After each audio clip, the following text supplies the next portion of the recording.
Nah, akhirnya kita akan memberikan gambaran bagaimana cerita full akurat resmi lengkap Boruto to Blue Vortex chapter 24-nya Nakama versi terjemahan Manga Plus ya. Di sini semua adegan monolog percakapan itu asli dan juga real sesuai dengan apa yang digambarkan pada kejadian mestinya. Nah, di sini pertarungan Boruto dan juga Kawaki ngelawan Jura serta Mokuton dan juga yang lain sebagainya itu akan digambarkan sangat runtut dan juga akurat, dan ini akan cukup panjang sih Nakama. Kalian harus mendengarkan cerita ini sampai akhir untuk melihat bagaimana kilasan tuntas pasti chapter 24 terbarunya itu nanti. Let's go, ini bakalan seru menarik, kita bahas lebih dalam.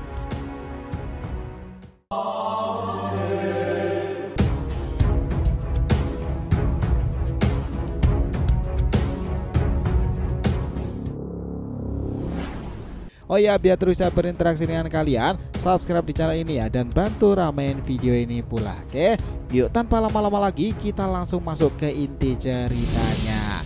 Sekarang ini Nakama, cover story itu langsung dibuka ya pada adegan sangatlah mengesankan dari Kawaki. Momen adegan ini menampilkan Kawaki dengan tongkat panjangnya dan karma merah itu sudah ditampilkan muncul pada tangannya tersebut. Di sini tertuliskan kalimat menembus batas menerjang musuh. Itulah judul yang menarik untuk Kawaki. Cover colornya di sini itu adalah hijau toska agak keunguan ya, dan ini menandakan bagaimana tampilan karakter dari Kawaki sendiri.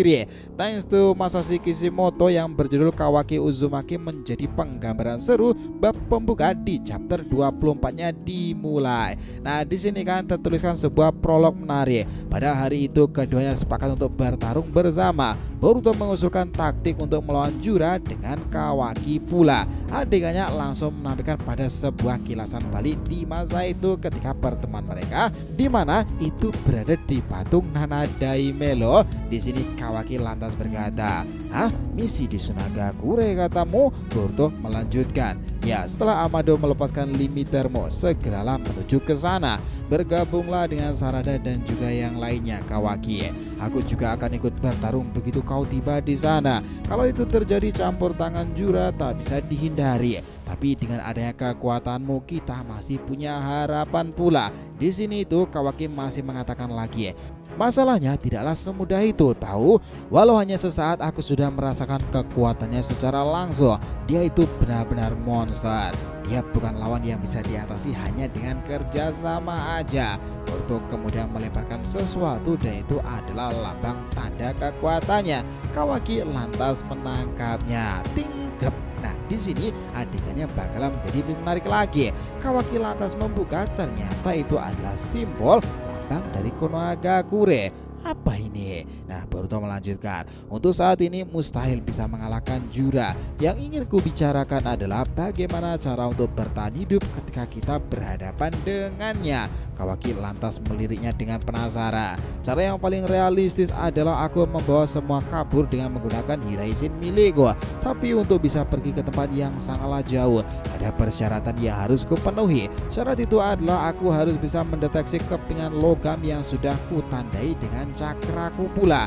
Itulah yang dikatakan. Boruto masih melanjutkan lagi, "Dan aku tak mungkin bisa melakukannya jika harus melawan monster itu kan seorang diri pula. Itulah kenapa aku butuh bantuanmu." Kawaki mulai menatap serius dan adegan flashback itu berakhir. Momen ini menampilkan bagaimana pertarungan lanjutan antara Jura dan juga Kawaki dalam mode karmanya. Nah, momen itu benar-benar diingat oleh Kawaki. Di sini dia berkata, "Aku hanya perlu mengulur waktu saja kan supaya kau bisa melakukannya, Boruto." Nah, Jura sudah melesat ke arahnya itu, tiba-tiba dari matanya sendiri yang terbelalak seperti biasa dia menggunakan kekuatan dari Jubidama. Serangan itu langsung dilancarkan, tetapi Kawaki di sini dengan cukup tenang mengarahkan tangannya tersebut dan mencoba menyerap serangan dari Jura. Benar-benar luar biasa cuy kemampuan dari karma merah itu sendiri. Nah, Boruto Boruto yang sekarang itu berdiri sambil tetap memegangi tangannya loh. Nah, dan akhirnya dia itu ternyata ngebangkitin karmanya pula. Resonansi itu benar-benar terjadi sekarang ini nakama. Kawaki sendiri juga merasakan bahwa kekuatan karma Boruto mulai aktif. Itulah kenapa dari adegannya sepertinya Kawaki sedikit ragu ya sekarang ini. Nah, di sini tiba-tiba saat Kawaki memasang kuda-kuda dan tangannya masih menunjukkan kekuatan itu sendiri, Jura mendadak muncul di belakangnya. Pertempuran lantas berlanjut lagi. Jura kemudian melesat dengan menggunakan senjata dari tangannya itu sendiri. Kawaki yang cepat menoleh ke belakang itu, tiba-tiba Kawaki itu menghilang. Kemana itu? Ya, Jura aja juga terkesan ya. Tiba-tiba dari atas sana muncullah kubus-kubus besar yang merupakan kekuatan khas dari Isshiki Otsutsuki. Kubus-kubus tersebut itu benar-benar banyak dan Boruto aja juga kabur di tempat itu. Jura dengan santainya kemudian menggunakan kekuatan matanya tersebut dan menembakkan salah satu kubus besar sendiri itu. Benar-benar ledakan itu luar biasa. Adegan itu ngebuat asap sekitarnya itu pada berhamburan. Serak. Nah, ledakan-ledakan pada berjatuhan karena kubus-kubus itu akhirnya jatuh ke tanah nakama. Tapi Boruto itu yang sempat selamat lantas kabur ke udara ya. Dia melesat cepat sambil mengawasi keadaan, tetap memegangi tangannya pula. Nah, lihatlah itu yang ada di bawah adalah Jura dengan samping-sampingnya itu adalah kubus-kubus besar yang dilontarkan oleh Kawaki. Tiba-tiba dalam beberapa detik saja ya, Kawaki ini ternyata sudah muncul kembali di belakang Jura. Dan dia langsung menjepit lengan Jura itu dengan kekuatan tangannya yang sudah bertransformasi lagi. Sepertinya ya teman-teman, dari adegan ini Kawaki kayaknya menggunakan kekuatan manipulasi dirinya yang mengecil itu dan membesar kembali, sehingga Jura benar-benar kerepotan. Tiba-tiba di sini Kawaki sudah ngebuang Jura cukup jauh dan meledakkannya. Namun karena Jura itu begitu tangguh ya, dia melesat ke atas di sana. Tiba-tiba aja sudah berada di depan Kawaki dan serangannya itu berlangsung di antara tongkat hitamnya dan juga tanda cakaran. Ting, ledakan tersebut itu benar-benar terjadi di antara tubrukan benda tajam itu.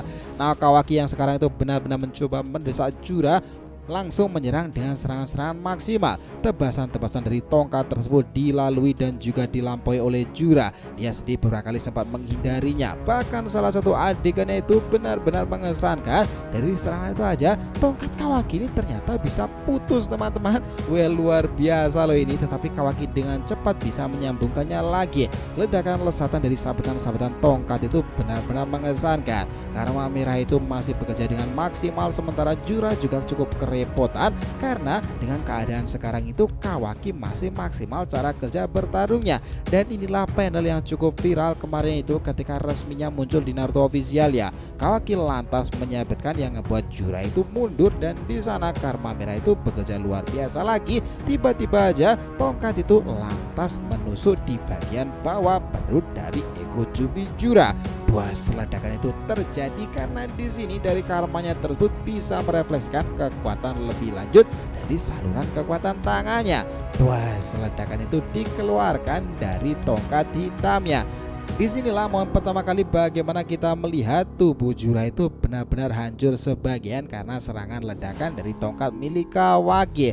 Tak berhenti sampai di situ aja, beberapa kali dengan cepat itu Kawaki bisa menghunuskan dengan tongkat-tongkat itu yang ngebuat asap muncul di sekitaran tubuh Jura. Ledakan-ledakan terjadi dengan cepat dan Jura itu seperti yang kita lihat merasakan kesakitan pula ya. Tiba-tiba Kawaki melesat lagi dan salah satu tangan kanannya itu kemudian menyabetkan serangan yang cukup cepat itu yang ngebuat Jura itu terpelanting cukup jauh.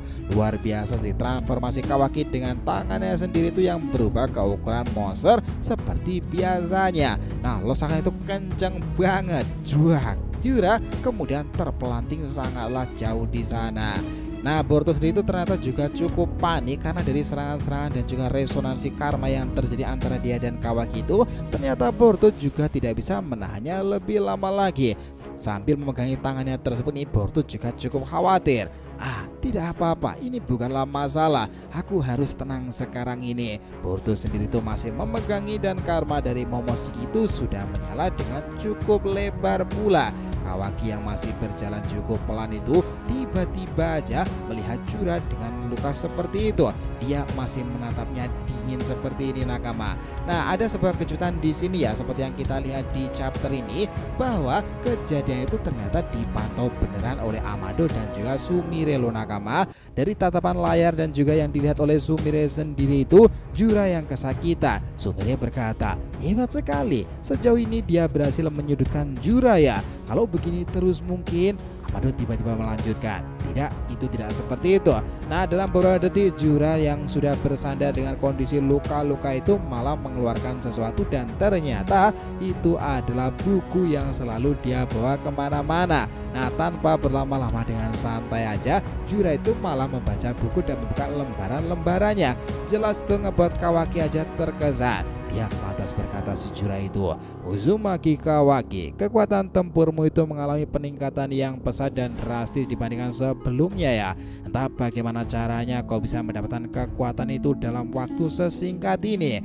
Kawaki yang masih melihatnya aja. Tidak, bukan hanya kau saja, Uzumaki Himawari, dia juga menunjukkan perubahan mendadak di depan mataku dan memperlihatkan kekuatan seolah-olah dia bukan orang yang sama pula. Itulah yang dibicarakan oleh Jura. Dia masih melanjutkan, kalau dipikir-pikir lagi rasanya seolah pengorbanan Inojin Yamanaka yang menjadi pemicu terbesarnya. Kawaki yang mengawasi itu dan juga semuanya juga dikejutkan dan dirasakan oleh Sumire. Lalu Sarada Uchiha, kekuatannya juga bangkit secara tiba-tiba sehingga dia berhasil mengalahkan saudara sebangsaku dengan begitu mudahnya.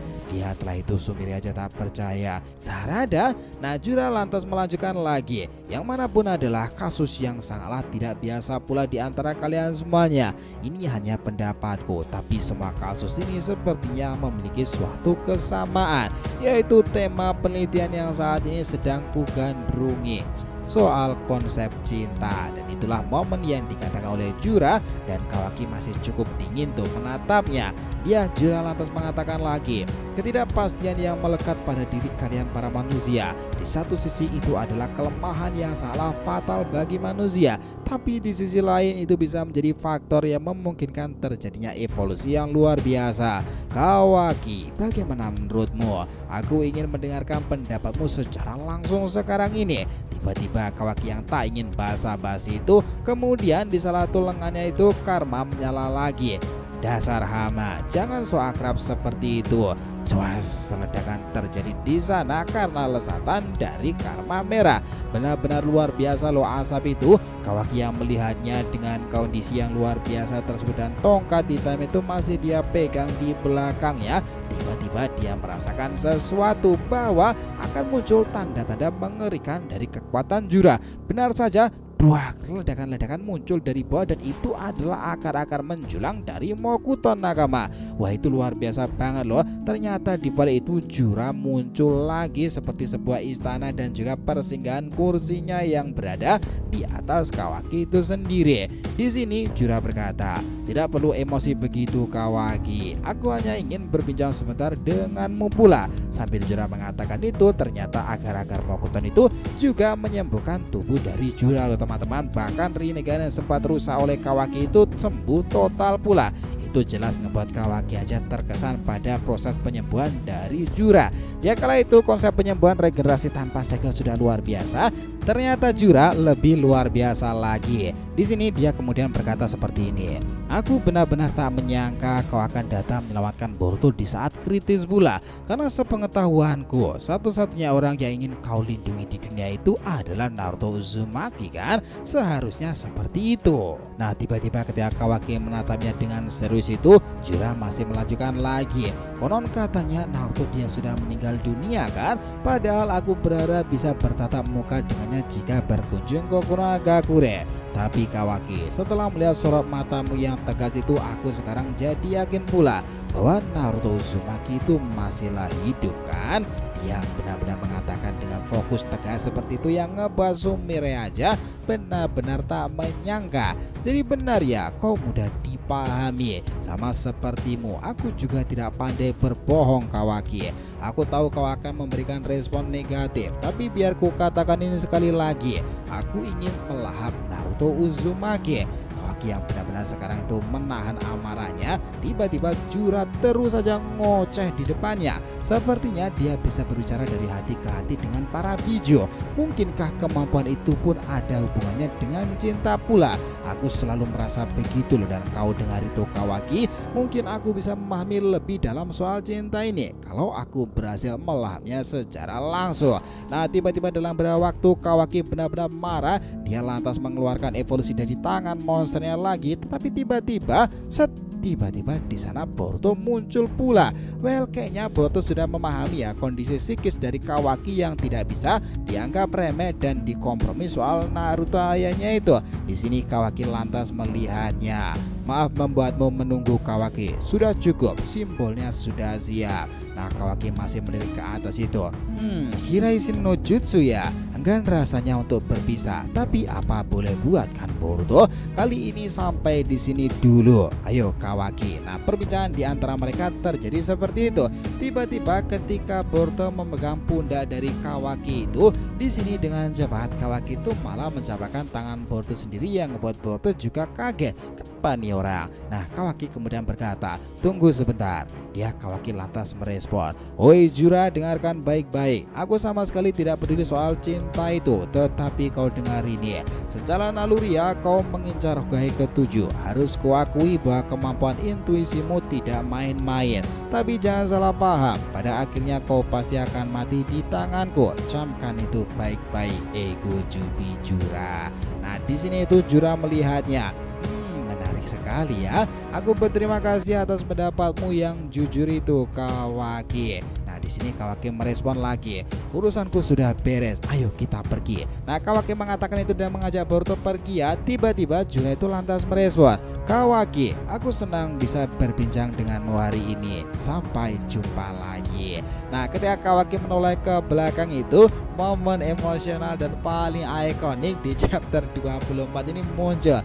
Boruto menoleh ke belakang bersama dengan Kawaki, tetapi raut wajah Kawaki ini berbeda karena ternyata dia mengajukan jari tengahnya tepat ke arah Jura. Ingat, momen ini juga pernah terjadi dan dilakukan oleh Naruto ketika masih belia kala itu loh.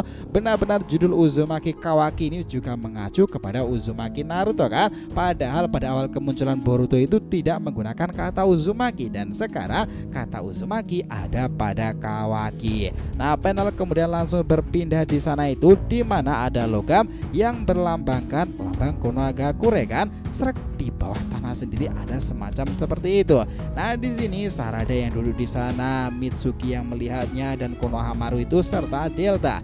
Ini punya Boruto kan? Delta kemudian menambahkan di sini, "Aku disuruh meletakkannya di sekitaran situ saja. Katanya kalau dipegang cakranya jadi susah untuk dirasakan. Untuk jaga-jaga kalian dengar, sebaiknya menjauhlah dari situ. Tidak lucu kan kalau mereka tiba-tiba mendarat di wajah kalian pula?" Tapi tiba-tiba dalam beberapa detik, tok. Nah, ternyata orang yang diinjak mukanya itu adalah Konohamaru, yang melakukannya adalah Kawaki. Momen ini agak sedikit ambigu dan lucu yang terjadi secara cepat ya. Mitsuki kaget, "Kawaki?" Nah, tiba-tiba Kawaki lantas berkata, "Kau sedang apa di sini?" Nah, Boruto itu merasakan itu masalah lucu dan dia tidak menyangka bahwa adegan itu akan datang dengan konyol seperti ini. Konohamaru lantas berkata, "Harusnya aku yang bilang seperti itu, Kawaki." Nah, Boruto lantas berkata dengan dingin, "Maaf Sensei, Togedamanya masih kau bawa kan?" Nah, di sini Konohamaru yang sambil memegangi pipinya itu kemudian berkata, "Dasar kalian ini, nih seenaknya saja." Boruto merespon lagi, "Sip, ayo kita langsung pergi ke Konohagakure." Disinilah panel yang memperlihatkan bahwa akan ada momen menarik yang menggambarkan chapter kedepannya nakama. Kita melihat sendiri ya bagaimana di markas itu ada percakapan antara Kashin, Koji dan juga Eida. Eida lantas memulai percakapannya, bikin khawatir saja, tapi dengan begini sementara kita bisa tenang kan? Koji lantas merespon, ini bukan sesuatu yang bagus Eida, dia sudah berusaha jalan menuju masa depan yang baik. Ini pertaruhan sebenarnya yang sangatlah berbahaya. Tapi tiba-tiba Eida itu mendengarkan sesuatu lagi. Tentu saja Boruto masih bertahan hidup itu hal yang sangatlah bagus pula kan. Tapi gara-gara tindakannya kali ini masa depan jadi banyak berubah. Tapi ini juga tidak masalah kan Koji, yang namanya hidup bukankah biasanya memanglah seperti itu. Tiba-tiba dari kata pengintai tersebut Kashin Koji mengatakan kebenaran secara langsung. Eida, kau dengar ini, kau sekarang juga tidak punya waktu untuk mengkhawatirkan orang lain loh. Karena ketika mau mesti bergerak itu lagi targetnya sudah jelas adalah dirimu. Tiba-tiba Eida menatap dengan fokus itu ke kata pengintai yang mengisyaratkan bahwa segalanya kian mencekam lagi. Serius? Amit-amit. Nah, panel lantas memperlihatkan bagaimana Mamushi ini sepertinya juga memandangi Eida dari kejauhan seperti kemampuannya kan. Panel lantas berpindah ke markas para Zenju yang tersisa. Di situ ada Hidari, ada Mamushi dan juga Jura yang kembali dengan raut wajah cukup aneh tuh. Nah, di sini ada keanehan sebenarnya. Ternyata Hidari itu sekarang sudah mulai memegangi buku loh. Itu karena ulah dari Jura, sepertinya dia terkontaminasi beneran cuy. Nah, di sini itu Hidari berkata, "Kenapa ekspresimu begitu? Apa kau sedang tidak baik-baik saja, Jura?" Nah, di sini Jura merespon, "Justru kebalikannya Hidari. Kau harus tahu, tadi aku dipuji oleh Kawaki secara langsung loh." Tiba-tiba dalam beberapa detik Hidari membuka lembaran-lembaran buku itu. Di antara kosakata yang baru kupelajari Jura, sepertinya ada yang bisa kupakai untuk menanggapi hal ini secara langsung. Jura merespon, "Oh, seperti apa?" Ide najis sekali. Itulah yang dikatakan secara langsung refleks dari Hidari. Jura sendiri benar-benar tak menyangka bahwa ego Jubi Hidari itu benar-benar bisa mengatakan seperti itu kepada dirinya. Dan ini juga sekaligus menjadi momentum akhir ya pada penggambaran di chapter terakhir, chapter 24-nya ini. Dan di sini tertuliskan epilog endingnya. Rasa senang yang timbul dari pujian yang diterimanya dihempaskan oleh kata-kata yang baru dipelajari oleh Hidari. Itu adalah bagian penutup. Dan di chapter mendatang itu nanti nakama, chapternya akan rilis di Agustus tanggal 20 jam 10 malam seperti biasanya ya. Ini chapter agak cukup beda sih sekarang ini di chapter tanggal 17 ya, dan ini lebih cepat dari chapter Boruto sebelumnya. Tapi anyway, ini memang penggambaran menarik dari chapter 24 secara akurat resmi lengkap di versi resminya Manga Plus Nakama. Yes, penggambarannya itu benar-benar mind blowing kan. Jadi itulah tadi ya apa yang terjadi untuk cerita Boruto terbarunya. Terima kasih banyak telah menonton cerita ini sampai akhir. Jika yang ditanyakan silahkan ya, feel free tulis di kolom komentar di bawah ini teman-teman. Thanks ya telah menonton video ini sampai akhir, and we'll be come back again.